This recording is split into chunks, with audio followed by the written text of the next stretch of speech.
Hola, buenas tardes a todos y a todas.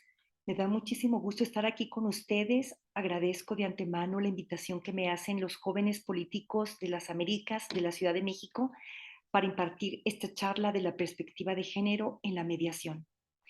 Mi nombre es Nancy Barragán Machado y espero que esta charla nos ayude mucho a reflexionar y sobre todo a poner en práctica lo que vamos a ver el día de hoy. Voy a compartir pantalla de mi presentación. El tema se llama Perspectiva de género en la mediación. Y durante esta charla quiero que nos centremos en estas dos preguntas reflexivas. ¿Los roles de género son un factor a tomar en cuenta en la mediación? ¿Existe una relación entre los roles de género y los intereses, necesidades y preocupaciones que muestran las personas en mediación? Vamos a ir descubriendo poco a poco la respuesta a estas interrogantes. Primeramente hay que partir del concepto de género. La Organización Mundial de la Salud nos dice que el género se refiere a los conceptos sociales de las funciones, comportamientos, actividades, atributos que cada sociedad considera apropiados para los hombres y mujeres. Es decir, si se fijan, es un constructo social. Y como la sociedad va cambiando en el tiempo, también vamos a ver que estos constructos también se van a ir modificando, es decir, no es rígido. Si nosotros nos ponemos a leer filosofía, religión antigua, nos vamos a dar cuenta que la manera en cómo se veían a las mujeres y a los hombres va a cambiar a como la vemos el día de hoy. Que incluso muchos autores nos dicen, aún y cuando hemos avanzado mucho en temas de igualdad de género, todavía hay mucho terreno por avanzar. También nos lleva a hablar del concepto de rol de género, que es el comportamiento cultural que se asocia y se asigna a cada uno de los sexos, hombre y mujer, dentro de una sociedad y en un momento histórico determinados. Es decir, tiene mucho que ver lo que hablamos del concepto de género al rol de género, es decir, aquellas expectativas que tiene la sociedad por el solo hecho de haber nacido como hombre o como mujer. Y todos y todas hemos sido socializados de esta manera, porque al momento de que nacemos ya hay una sociedad preconfigurada, es decir, ya está la sociedad eh, hecha con valores, con creencias, y al momento de que nosotros nos insertamos en esta existencia, ya la sociedad tiene ciertos roles que esperan de cada uno y de cada una de nosotras. Si nos vemos o si vemos la visión tradicional de los roles de género, vamos a ver que para los hombres se les educa y se les socializa para una individualización fuerte, es decir, se considera correcto que los hombres sean promiscuos, que repriman sus sentimientos, que el poder adquisitivo a razón del trabajo sea una característica o una cualidad de los hombres y que se autoafirmen en el ámbito público, es decir, que trabajen y que sean ellos los protagonistas de ciertos ámbitos como es lo político y lo social. En cambio, para la mujer, desde este punto de vista de la visión tradicional, se espera que la mujer tenga pudor, sobre todo en la cuestión sexual, que sea expresiva sentimentalmente, cuidadora de hijos, de personas mayores, incluso de personas con discapacidad, y todo esto relegado al ámbito privado. Es decir, la mujer es la que organiza el hogar, la casa. Muchos autores ya comentan de que esta visión tradicionalista cada vez se ha resquebrajado porque mientras la sociedad esté avanzando en el tema de derechos humanos, siga habiendo activismo para ganar terreno en derechos humanos, pues obviamente los roles de género ya no van a ser tan rígidos como en la visión tradicionalista. Para Sandra Bem, ahora los roles de género se van a desempeñar en función del número de características definitorias de masculinidad y feminidad que un individuo posea. Michel Foucault, que fue un teórico, un filósofo, él, al momento de que él hace una teoría de los dispositivos de poder, es decir, ¿Qué es lo que provoca que un grupo de personas someta a otro grupo de personas o a personas en lo individual?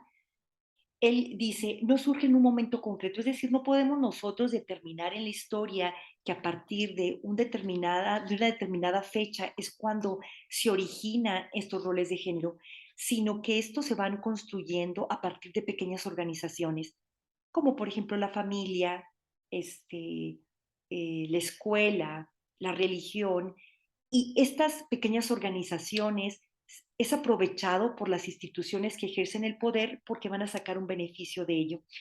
Es decir, lo que nos quiere decir Foucault es que muchas de las cuestiones represivas empiezan de abajo hacia arriba, lo que también nos permite reflexionar que los cambios sociales también se van a dar de abajo hacia arriba. Es decir, cuando la sociedad a través de un cambio empieza a empujar, las instituciones tienen que hacer cambios en lo macro.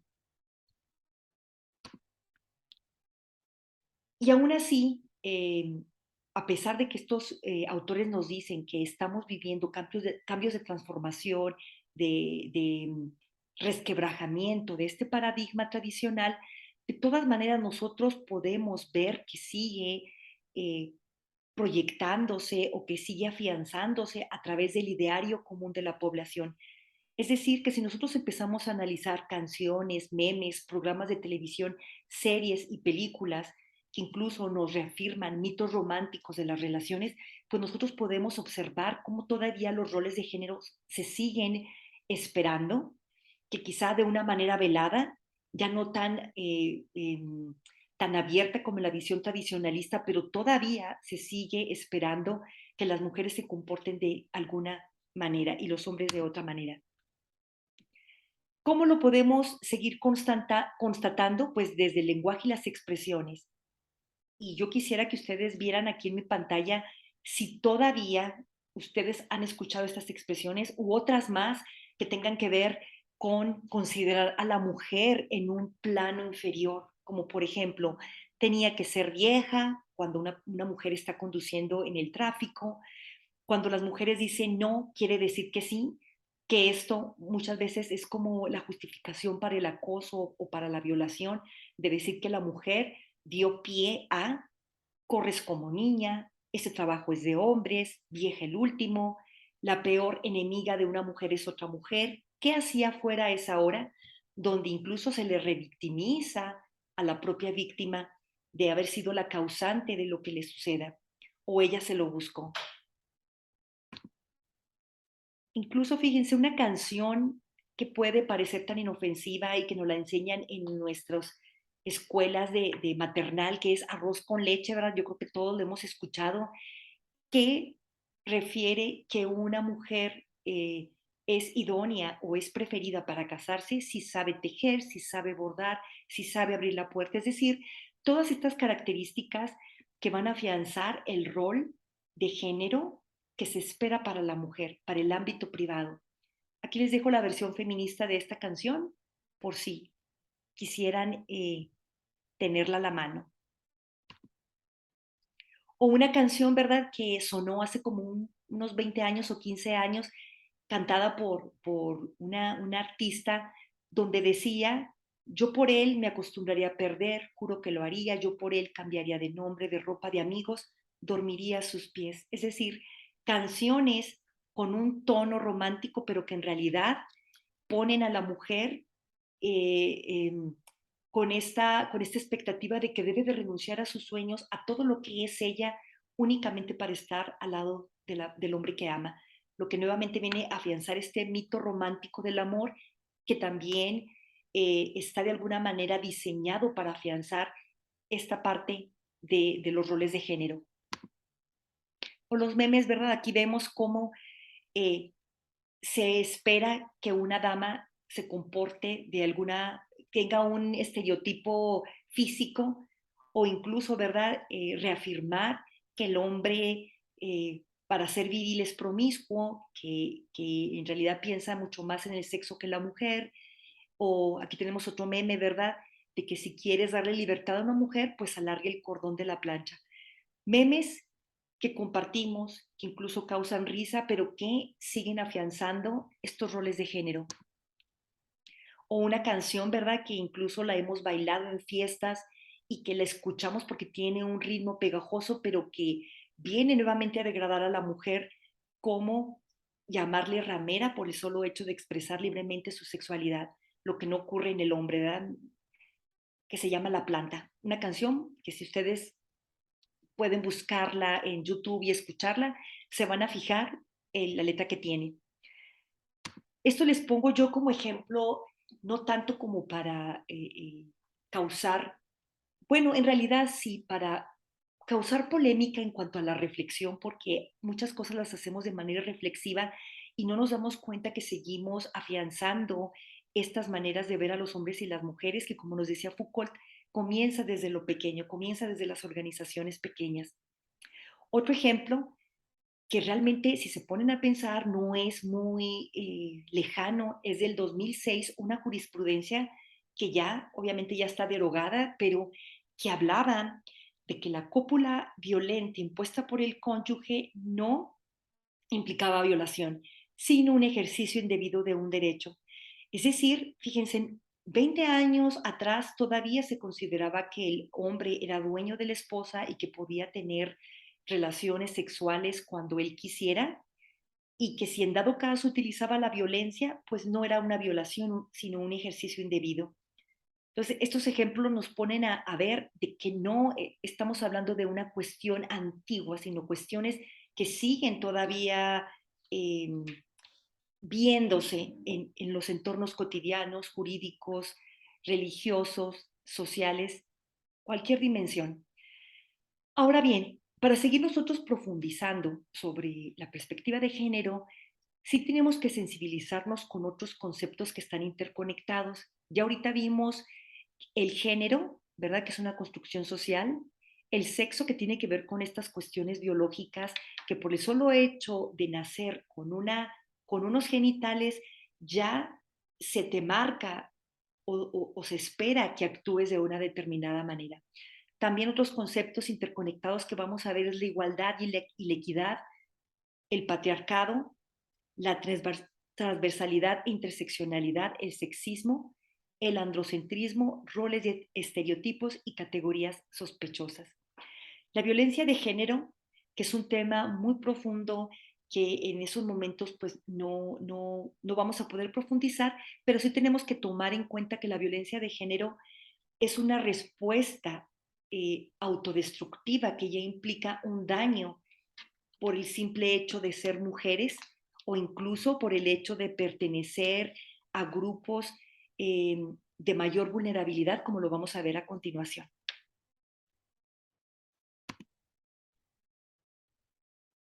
A ver, este concepto de androcentrismo es muy importante que lo tengamos nosotros como muy en cuenta porque es una manera de ver la vida, es una filosofía, es decir, el hombre es la medida de todas las cosas.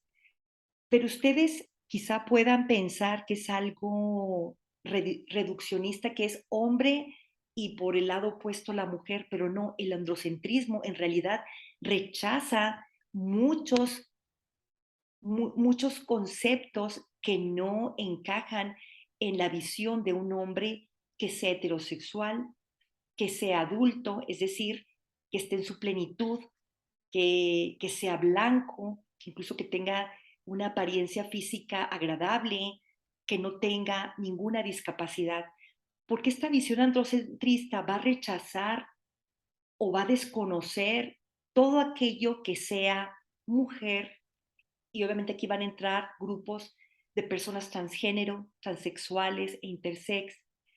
Si no eres heterosexual, entonces vas a rechazar homosexuales, hombres que tienen sexo con hombres, lesbianas, bisexuales y personas queer.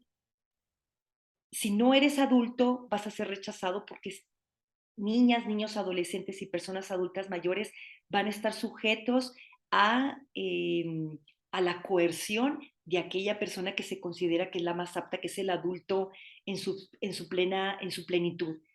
Y si no eres blanco, entonces vas a ser desconocido o invisibilizado, y aquí entrarían personas indígenas, afrodescendientes, asiáticas, entre otras. Y bien, si no eres un hombre plenamente saludable, también va a haber una categoría de rechazo, es decir, personas con discapacidad física, mental, intelectual o sensorial. Entonces, si se fijan, la visión androcentrista no solamente va a rechazar o desconocer a la mujer, sino todo aquello que no encaja en esta visión del hombre heterosexual, adulto, blanco, sin discapacidades, lo cual nos trae obviamente también el tema de la reflexión de la discriminación, porque incluso también esta visión androcentrista lo que busca es un hombre con una posición social buena, elevada, que sea educado. Entonces también las personas sin educación, las personas que no tengan una condición social elevada, también van a ser rechazados. Ahora bien, entonces, aun y cuando nosotros tengamos leyes muy precisas para la igualdad, en realidad nosotros tenemos que tomar en cuenta que incluso ya la Suprema Corte de Justicia nos dice que va a haber una igualdad formal, que es la que está establecida en las leyes, que es la que está establecida incluso aquí en el diccionario, ¿verdad? Que nos habla de reconocer a todos los ciudadanos y ciudadanas en derechos y obligaciones, pero esta igualdad formal dista mucho de la igualdad material, ¿verdad? O igualdad positiva que realmente tiene que ver con que esto se vea en la realidad. Entonces, cuando hay una discrepancia entre igualdad formal e igualdad material, no podemos hablar de igualdad, porque para que exista esta igualdad positiva, nos dice Santa Cruz, tiene que haber como 4 características o 4 premisas. Número 1, que las personas puedan tener la libre elección y decisión. Hay que preguntarse, por ejemplo, en mediación, si estas personas tienen la libre elección y decisión. Nos vamos a la siguiente premisa, que no solamente puedan ellos tener esta libertad para elegir, sino que también tengan la capacidad de este ejercicio de poder, es decir, de llevarlo a cabo. Número 3, que haya equifonía, es decir, una posibilidad de emitir una voz que goce de credibilidad, es decir, que hayan espacios donde estas voces sean escuchadas. Otra premisa es la equivalencia, es decir, que las personas tengan y gocen del mismo valor, es decir, que no estén unas por arriba o por abajo de otras. Si nosotros gozamos de estas 4 premisas de la igualdad, estaríamos hablando efectivamente de una igualdad material. Mientras falte una de ellas, entonces no pudiéramos hablar de la igualdad. Sigamos viendo conceptos que nos van a empezar a sensibilizar eh, para la cuestión que nos ocupa en esta charla, que es la perspectiva de género y la mediación. El patriarcado, que es una palabra que nosotros escuchamos muy comúnmente, que tiene que ver mucho también con el androcentrismo, porque es como la forma de ser o la filosofía que se va a construir o que va a darle como alimento al patriarcado, que es una institución, o sea, ya estamos hablando de una cuestión estructural que está reforzada por familia, sociedad y Estado, en donde van a reforzar que los varones tienen eh, un predominio sobre las mujeres. Y no solamente sobre las mujeres, como nos dice Ana María Bach, sino que también estos varones van a dominar a los más jóvenes, que incluso como ya vimos, a los jóvenes, a los niños, a las personas adultas mayores, a los discapacitados, a los homosexuales, bueno, todo lo que viene siendo la comunidad LGBTQ+. El sexismo es otro concepto interrelacionado con la perspectiva de género que nos va a ayudar a entender esta charla, que son los métodos empleados, ¿verdad?, por el patriarcado para mantener este status quo, ¿no? Esta situación de inferioridad de estos grupos que tienen que ver incluso con las características femeninas. ¿Cómo se va a ver este sexismo? Bueno, a través de roles y estereotipos que ya lo vimos, pero sobre todo vamos a verlo con ejemplos que incluso, bueno, ya los vimos como los memes, las canciones y toda esta parte que tiene que ver con los medios digitales y las películas que nos llevan a introyectar estos roles de género. Bueno, vamos a continuar. Otro concepto que sobre todo viene del ámbito legal son las categorías sospechosas. La Suprema Corte de Justicia de la Nación, al emitir un protocolo para que los jueces y las juezas puedan aplicar la perspectiva de género en las resoluciones, nos dicen que hay ciertas categorías sospechosas. Esto no significa que por el hecho de encuadrar en una de ellas ya significa que estemos hablando de víctimas o ya significa que estemos hablando de personas que fueron vulneradas en sus derechos humanos. No, sino que son personas que pueden o que están en una situación de vulnerabilidad. Es decir, que tenemos que tener mucho más sensibilidad porque si se ubican en estas categorías, pudieran ser vulneradas. No significa que de exprofeso ya son vulneradas, sino que los jueces y las juezas tienen que tener como esta sensibilidad para detectarlas. ¿Cuáles son estas categorías? Obviamente sexo, género, que ya lo vimos, las preferencias, orientaciones sexuales, edad, discapacidades, antecedentes de discapacidad o incluso una discapacidad anterior o una percepción de una discapacidad presente o pasada, condición social, condiciones de salud, religión, opiniones, estado civil, raza, color, idioma, linaje u origen nacional, social o étnico, posición económica, nacimiento o cualquier otra condición social. Claro que es un muy amplio, ¿verdad? Estas categorías, por eso se debe de indagar todo el contexto, no por el solo hecho de pertenecer significa que ya sea víctima, sino que tiene el juez y la juez que conocer el contexto de las actuaciones de las personas. Eso lo pueden ver ustedes en este protocolo. Incluso, ¿verdad? La Suprema Corte nos dice, este trato diferenciado deberá ser objetivo y razonable, es decir, tomas en cuenta las categorías sospechosas, pero tampoco vas a actuar afectando desproporcionadamente el ejercicio o gozo de un derecho, porque si no, ya estaríamos hablando de vulnerar el derecho a la igualdad o incluso incurrir en un acto discriminatorio. Es decir, aquí tiene que ver mucho incluso la prudencia que tengan los operadores de la justicia.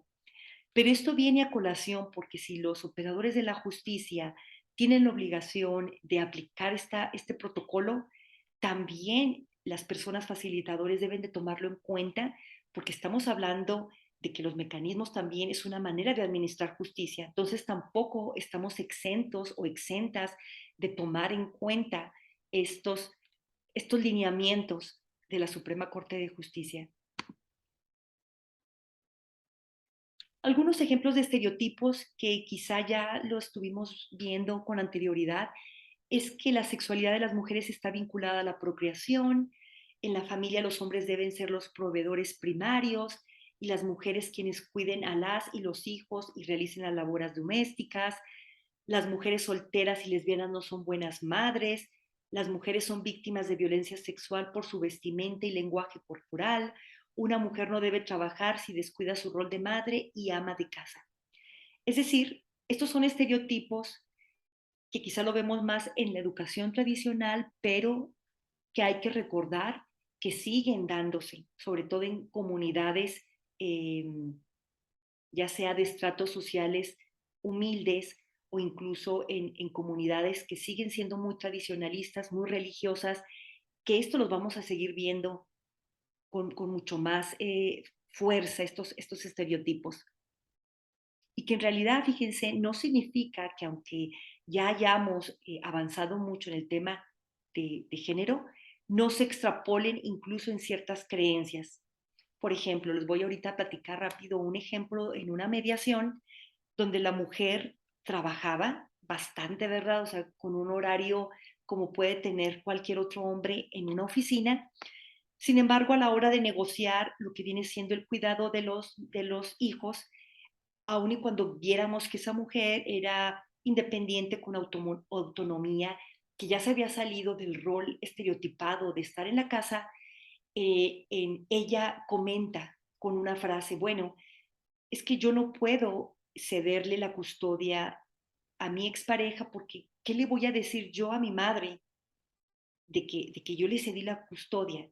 Es decir, fíjense cómo puede influir todavía nuestro entorno social para esta expectativa que tienen los demás acerca de cómo deben de actuar las mujeres. Entonces, esto se los pongo de ejemplo para que vean que no es tan sencillo decir, yo no estoy estereotipada porque probablemente haya una proyección de un estereotipo en la manera en que podemos incluso gestionar nuestras emociones, ¿verdad? Sintiendo culpabilidad o sintiendo esta carga de no estar cumpliendo las expectativas familiares. Otro concepto que viene a complejizar más el tema de la perspectiva de género es la interseccionalidad. Miren, Combahee Ryder fue una feminista estadounidense en los años 70 que ella, al momento de ser feminista y que también era lesbiana, se dio cuenta que también tenía una lucha que realizar con motivo de su color, ¿verdad? Porque ella era de raza negra. Entonces, ella empieza a poner como este dedo en la llaga de decir, incluso una sola persona puede tener varias categorías de vulnerabilidad. Es decir, yo puedo ser mujer, pero si aparte le sumo que soy indígena y aparte le sumo que soy muy pobre y le sumo el hecho de que soy madre soltera y que nunca fui a la escuela y que aparte tengo una discapacidad, entonces vamos a estar hablando de una interseccionalidad de categorías que se deben de tomar en cuenta, ¿sí? Entonces, también las personas, más bien aquí las personas operadoras del derecho, tienen que tomar en cuenta también este enfoque interseccional. Obviamente que tiene que ver con el contexto de las personas. Aquí lo podemos ver con mucho más claridad cuando hablamos nosotros de esta visión androcentrista, que ya la vimos así muy rápidamente. Entonces, el reverso es todo aquello que se rechaza, ¿sí? Entonces, si yo soy una mujer sin estudios, de clase social baja, con discapacidad y aparte soy de raza negra, bueno, pues me voy a ver mucho más vulnerable, ¿verdad? Que otra persona que quizás sea mujer, pero resulta que sea de clase alta, que tenga una buena educación, que tenga trabajo, pues obviamente no van a ser, no van a estar estas dos mujeres, aunque estemos hablando de mujeres, no van a estar en la misma posición. Ok, ya vamos aterrizando todos estos conceptos para entender que el concepto de perspectiva de género, y aquí me gustó este concepto que hace el Instituto Jalisciense de las Mujeres, que nos dice que es una visión sociológica y por lo tanto científica, analítica y política que permite identificar, diagnosticar y evaluar la discriminación, la desigualdad y la exclusión que sufren tanto mujeres como hombres en todos los ámbitos. Estas situaciones, por demás inhumanas, se pretenden justificar basándose en las diferencias biológicas entre sexos. Este concepto empieza a lo que ya hemos visto anteriormente, nos ayuda como a clarificar más. Ya dijimos de que estas diferencias históricamente se han justificado únicamente por las diferencias biológicas. Y ya vimos nosotros de que naturalmente, o sea, es falso que haya un rol determinado para las mujeres y para los hombres, sino estos son construcciones sociales. Y también la perspectiva de género vino a sensibilizar y a visibilizar que además de las mujeres que históricamente se han puesto en una posición inferior al varón, también otros grupos que incluso que también de hombres pueden encontrarse en esta posición de vulnerabilidad, como ya dijimos, hombres con discapacidad, personas mayores, niños, adolescentes. Entonces, no solamente se trata de poner un binomio cerrado, sino darnos cuenta de la complejidad que esta visión androcentrista ha traído de desventaja a ciertos grupos.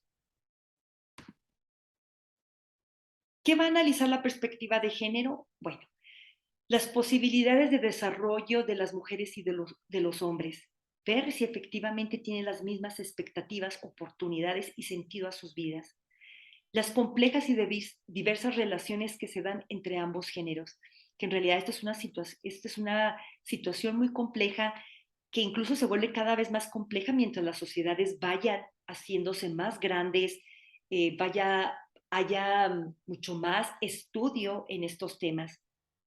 También va a analizar conflictos cotidianos e institucionales, eh, va a analizar desventajas personales y sociales y va a visibilizar otros grupos humanos vulnerados o incluso vulnerables. ¿Cómo todo esto lo podemos ahora sí ya ir recogiendo para hacer la reflexión de estas preguntas que hicimos al inicio? Bueno, nosotros tenemos que tomar en cuenta que la mediación, aparte de otros principios que tiene la neutralidad, la imparcialidad y la equidad. La neutralidad tiene que ver con los valores o creencias personales que tiene la persona facilitadora. Aquí es un trabajo interno, cómo hacer que estos valores y creencias no salgan a la mesa de mediación. Hay algunos autores que dicen que la neutralidad en realidad es algo difícil de conseguir porque los facilitadores no seguimos siendo seres humanos, es decir, no podemos despojarnos de estos valores y creencias. Pero bueno, sí podemos hacer un trabajo interno para que nuestros propios valores o prejuicios dejarlos a raya, es decir, o incluso detectarlos, ¿no? Detectarlos porque si este prejuicio está impidiendo que yo haga un buen trabajo como persona facilitadora, entonces abstenerme de llevar a cabo un proceso de mediación. La imparcialidad tiene que ver con no establecer relaciones de favoritismos hacia alguna de las personas mediadas. Es decir, ya es un trabajo exterior porque las personas mediadas van a percibir a la persona facilitadora como imparcial. Y también este principio que tiene que ver con la equidad es que el facilitador tiene la obligación de establecer condiciones de igualdad, precisamente porque reconoce la realidad de la sociedad. Es decir, que aunque tengamos una igualdad formal, en la realidad hay muchas situaciones de desigualdad y lo que tiene que hacer la persona facilitadora es ponerlos en unas relaciones más o menos simétricas. ¿Ok? Si esto no es posible, pues bueno, ya habrá otros caminos, como sería en dado caso dar por terminada la mediación o incluso otros mecanismos, como por ejemplo el paradigma de la justicia restaurativa que se encarga de atender el daño si en dado caso hay una simetría donde hay un daño inmerecido, bueno, ya entraría otro mecanismo. Pero hablando de la mediación, nosotros tenemos que cuidar que haya relaciones más o menos simétricas, es decir, que la mesa esté moralmente pareja. Por eso, cuando se trata de aplicar la perspectiva de género, no se estaría violando ni la imparcialidad ni la neutralidad, porque nosotros estaríamos haciendo un trabajo de equilibrar la mesa de mediación. Cuando uno empieza a buscar estudios que tengan que ver con perspectiva de género y de mediación, vamos a ver que encontramos muchos estudios de perspectiva de género, pero realmente hay pocos en relación a la mediación. Aquí les puse tres que son muy interesantes y que pueden ustedes consultarlo en internet porque son de acceso gratuito, que estos investigadores, aparte de ser investigadores, son personas facilitadores, entonces tienen como esta sensibilidad para unir estas dos disciplinas. Y bueno, Bustelo nos dice que la perspectiva de género la vamos a ver y apreciar más en el ámbito familiar. ¿Por qué? Porque obviamente aquí en las relaciones de pareja pueden salir más a flote estos roles de género que ya vimos anteriormente. Por ejemplo, nos dice Bustelo, cuando se trata de divorcio o en situaciones de custodia, de repartición de bienes, sale más a colación el dinero y el cuidado de los niños. Y esto nos pone a pensar mucho en este rol de género, ¿no? Donde el hombre se espera que sea el proveedor y donde el hombre va a estar preocupado, según estas diferencias de género, por la cuestión patrimonial. Y la mujer, con este rol de género estereotipado, que es la única cuidadora y va a estar entonces mucho más al pendiente de que se cubra o de defender lo que viene siendo el cuidado de los niños. Y Bustelo nos sigue diciendo que de acuerdo a estudios que se han hecho en mediación familiar, algunas dificultades asociadas a los roles de género los vamos a ver en situaciones en donde los hombres no se han comprometido con la crianza de los hijos. Sobre todo este punto sí es importante matizarlo, de que tiene mucho que ver la brecha generacional. Es decir, personas mediadas que tenían 50 años o más, se daba más este tipo de conflictos, ¿no? Donde el hombre se había dedicado únicamente a trabajar y que no había tenido ningún compromiso con la crianza de los hijos. Actualmente nos dice autor de que en procesos de mediación, pues obviamente se ve más el compromiso de generaciones nuevas que tienen que ver con hombres comprometidos con la crianza de sus hijos y que incluso desean custodias compartidas. Otro de los conflictos asociados a los roles de género puede ser mujeres que no ceden el control sobre los hijos en derechos de visitas de los padres, especialmente cuando el hombre tiene una nueva pareja.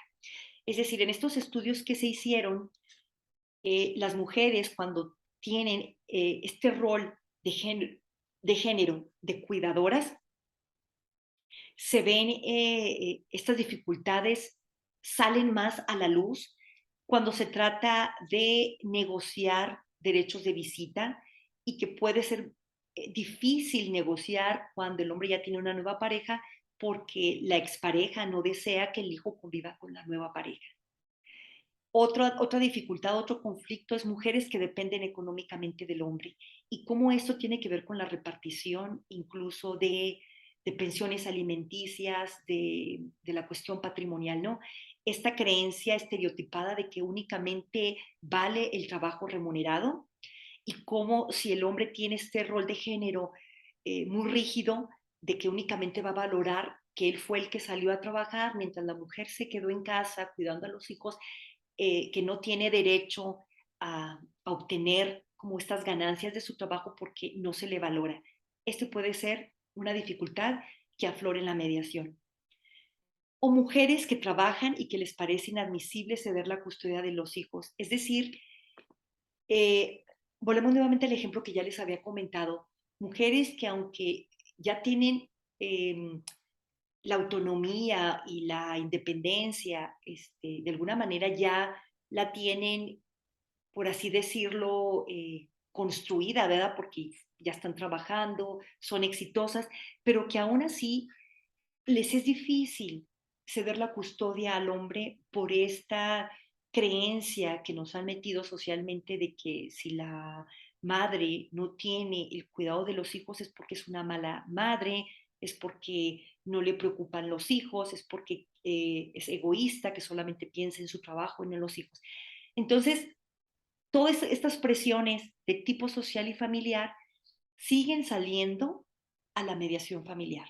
Eso es lo que nos dice Bustelo.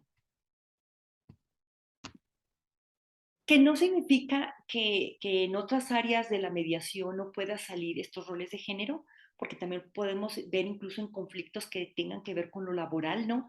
La cuestión de creer que ciertos trabajos son solamente para hombres o que las mujeres por ser madres no tienen la disponibilidad de horario y ese tipo de cosas que también salen a flote.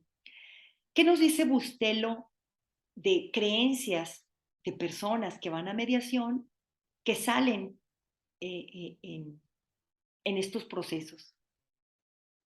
Estas creencias no significa que sean reales, sino que hay en el ideario, o más bien como en la mente colectiva, las tenemos muy interiorizadas. Por ejemplo, tenemos muy interiorizados de que a los hombres les cuesta más ceder en una negociación ¿Por qué? Porque se nos ha dicho socialmente que el hombre es muy competitivo, es muy fuerte y solamente quiere ganar. Entonces, por eso decimos, los hombres difícilmente van a ceder. O bien que a las mujeres les es más difícil ceder en una negociación porque les preocupa más las relaciones sociales, cuidar a las personas. Sin embargo, nos dice Bustelo, tenemos que darnos cuenta de que estamos en una sociedad que en realidad a hombres y a mujeres nos han enseñado a ser competitivos, o sea que puede ser esto un mito. Hay otra creencia de que a los hombres les cuesta más expresar sus sentimientos y a las mujeres menos. Bueno, Bustelo nos dice, sobre todo en esta visión tradicionalista de los roles de género, que efectivamente cuando se ha educado a que el hombre no exprese sus sentimientos, pues en la mediación vamos a ver hombres que sea muy poco la expresión o que incluso ciertas expresiones emocionales tengan que ver con otra cosa. Por ejemplo, que se exprese enojo cuando en realidad se está expresando tristeza o frustración porque es la única manera en que fue educado para expresar sentimientos.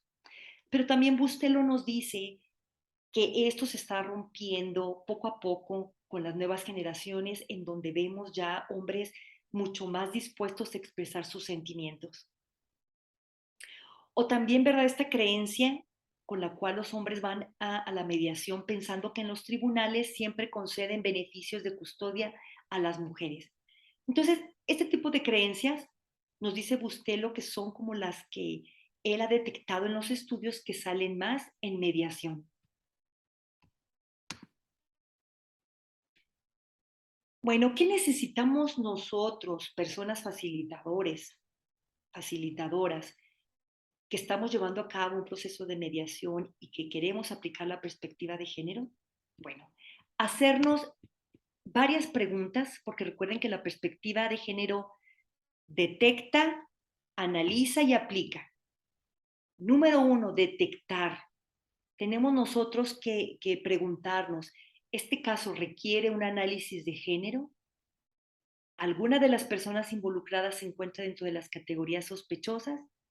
¿Entre las personas se encuentra una relación asimétrica de poder? En este punto es muy importante mencionar que sí, que las personas facilitadores deben de tener formación en perspectiva de género, porque ¿cómo vas a detectar algo que ni siquiera sabes que existe? Entonces, tienes que empezar a estudiar para poder detectarlo. Una vez que lo has detectado, ya vamos a analizarlo. Bueno, ¿cuál es el contexto en el que se desarrolla este conflicto? Este comportamiento obedece a estereotipos o manifestaciones de sexismo. ¿Existe un impacto en la comunidad? Porque si existe un impacto en la comunidad, bueno, probablemente no sea la mediación el mecanismo más idóneo, sino la justicia restaurativa. ¿O existe violencia de género? Bueno, recuerden que la Ley General de Víctimas prohíbe mediar o conciliar en violencia de género. Y esto tiene su razón de ser en que estamos hablando de relaciones asimétricas, ¿verdad? Cuando alguien dañó inmerecidamente a una persona, ahí pues no podemos hablar de un conflicto co-construido que se puede resolver mediante mediación o conciliación. Pero esto nos ayuda a analizar si la mediación es el mecanismo idóneo. Si no lo es, ya será una canalización distinta o incluso ver si es probable aplicar el paradigma de la justicia restaurativa. También beneficia preguntarse, ¿se presentan figuras estereotipadas que puedan sesgar mi actuación como facilitador o facilitador? Aquí fíjense, entra lo que viene siendo el trabajo de neutralidad. Si tú como facilitadora te das cuenta que tu prejuicio está haciendo que te adelantes precisamente en juzgar quién tiene o no la razón o en cegarte de lo que está ocurriendo en la mesa de mediación, este tipo de análisis te va a ayudar para dejar el asunto, ¿verdad? Que sea otro facilitador, otra facilitadora que lo tome. Ahora bien, aplicar, ya entramos en el terreno práctico. Si nosotros vemos de que efectivamente es necesario aplicar la perspectiva de género, bueno, nosotros podemos preguntarnos cuál es el marco jurídico que me permite actuar como agente de la realidad. Si tenemos en una mesa de mediación comentarios que tengan que ver con discriminación, nosotros como agentes de la realidad podemos decir, es importante que ustedes sepan que la ley, ¿verdad? Que la ley eh, pone a hombres y a mujeres como iguales. Nosotros recordamos lo que dice la ley como agentes de la realidad. O bien diseñar estrategias que se pueden aplicar. ¿Sí? Una cofacilitación, preguntas reflexivas, el caucus, todas las herramientas que nos han enseñado. O bien, si nosotros vemos de que hay un daño, ¿verdad? Que necesita ser reparado, entonces poder nosotros canalizarlo, ya sea la justicia restaurativa a través de alguna de sus metodologías como la junta restaurativa. Incluso aquí, miren, en este cuadrito podemos ver que en mediación y conciliación nosotros detectamos, analizamos y aplicamos perspectiva de género. Si ya hay un daño, entonces ya tenemos nosotros que ver el paradigma de la junta restaurativa, porque recuerden que la junta restaurativa como una metodología de la justicia restaurativa sí puede atender el daño generado por una violencia de género, pero ojo, obviamente a través de una preparación, incluso un acompañamiento multidisciplinario, porque son problemáticas muy complejas. Para terminar, ¿qué estrategias nosotros podemos aplicar en la mediación para tener perspectiva de género? Fíjense, algo como es el lenguaje inclusivo, es visibilizar a las personas que tenemos enfrente. ¿Con qué pronombre gustas que te llame? Esto, este simple gesto lo es todo, porque estamos hablando de dignidad de las personas. Al momento de que yo le doy, visibilizo la manera en que la persona quiere ser llamada, yo como facilitador le estoy diciendo que le doy la dignidad que merece como ser humano. Validar y hacer visibles las experiencias de las personas, ¿verdad? Aquí tiene mucho que ver si nos están contando o narrando historias que tienen que ver con estos roles de género, ¿verdad? Por ejemplo, vamos a imaginar que una mujer nos habla de todo el trabajo que hace en casa, nosotros lo podemos visibilizar, ¿verdad? Con preguntas reflexivas, por ejemplo, ¿cuáles ventajas son que ustedes como pareja tuvieron al momento de que la mujer se quedó en casa? Que enumeren todas las ventajas.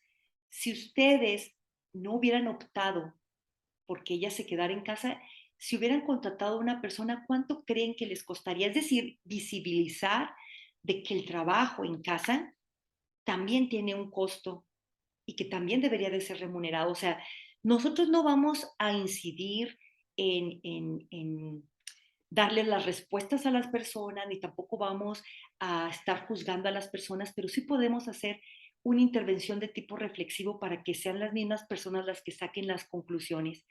Ser agentes de la realidad, preguntas que permitan la reflexión, ya puse un ejemplo, cofacilitar. Esto muchos autores coinciden en que equilibra la mesa de diálogo, sobre todo si personas ya traen prejuicios, ¿verdad? De que vamos a imaginar que hay una pareja y que el hombre dice, no confío en la mediadora porque va a hacer alianza con mi mujer, ¿verdad? Con mi esposa, y viceversa, ¿no? Que la esposa diga, no confío en un mediador porque es hombre y se va a poner del lado de mi esposo. Bueno, poner a dos personas, mujer y hombre, puede ayudar a equilibrar esta mesa de diálogo. Los caucus o las sesiones individuales nos ayudan mucho a empoderar a través de la validación y preguntas, ¿verdad? Y luego ver si las personas que están en desventaja cuentan con asesoramiento, incluso canalizar o acompañar. Y suspender cuando no hay manera de equilibrar. Estas son algunas de las estrategias que incluso algunos mediadores han mencionado en estos estudios que yo les dije, que habla incluso Alejandra Uceta, también en un documento muy interesante que yo los invito a que vean en internet, que es toda una tesis de investigación que habla sobre estrategias y sobre procesos de mediación con perspectiva de género. En conclusión, Existe la necesidad de formar a las personas mediadores en perspectiva de género, ¿verdad? No podemos nosotros pensar que por el solo hecho de tener herramientas de comunicación, ya esto nos hace idóneas para aplicar perspectiva de género. No, tenemos que estudiarla, porque muchas conductas están normalizadas y a veces es difícil sacarlas a colación si no tenemos una formación. El segundo paso, como conclusión, es detectar, analizar y aplicar la perspectiva de género y no verla únicamente como algo que está de moda, no, es un imperativo constitucional. O sea, la misma Constitución mexicana nos dice, tenemos que aplicar un enfoque diferenciado cuando somos operadores de justicia. Y recuerden que los facilitadores también somos parte de los agentes que también administran justicia, no porque nosotros la damos, pero ayudamos a que las personas se den justicia por su propia, por sí mismas. Y también porque recuerden que la mediación es parte de la cultura de paz y debe de ser promotor de la dignidad de las personas. No podemos decir que promovemos la dignidad de las personas si no estamos atendiendo estas realidades sociales que nos hablan de escenarios donde no hay equidad. Bueno, pues me dio muchísimo gusto haber estado con ustedes, aunque sea aquí remotamente. Yo los invito a que sigan profundizando con estos temas que son muy importantes y necesarios para una buena práctica de mediación. Muchísimas gracias por su atención y espero verlos pronto.